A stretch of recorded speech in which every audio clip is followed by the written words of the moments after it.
On the first day of knowing Jesus in a new way, Mary and the others went to the tomb and found it empty.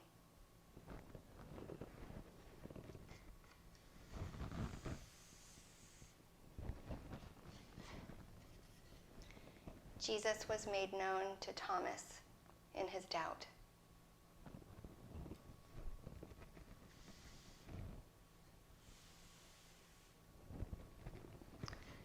He was made known to the two as they walked to Emmaus and when they all broke bread together.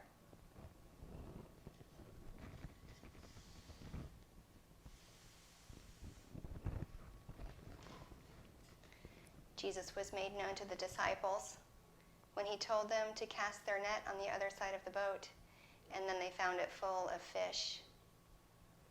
Then they had breakfast on the beach with Jesus, and he told Peter, "Feed my sheep."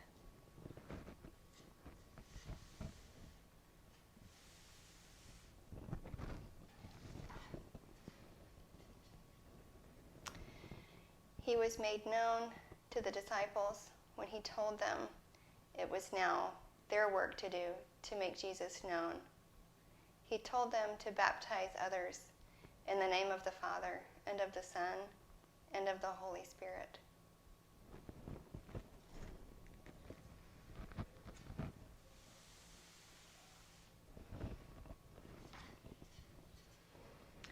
He was made known to the disciples when they gathered and saw him withdraw into the clouds. And then 2 men asked them, "Why are you looking into the sky? Jesus is gone now as you knew him." Now they had to wait for the Holy Spirit to come.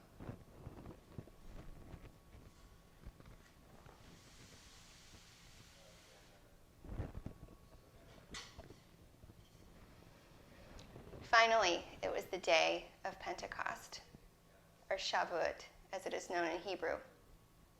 It was a time of greening and blooming in the spring. The grain was ripe in the fields. The streets of Jerusalem were full of Jews from all over the Roman Empire going to the temple to remember the legendary 50 days between the Passover and when God gave Moses the 10 Commandments at Mount Sinai.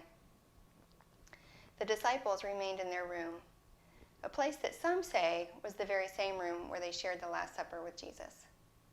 They talked quietly and they prayed. Suddenly they heard the sound of a mighty wind. It filled the whole house.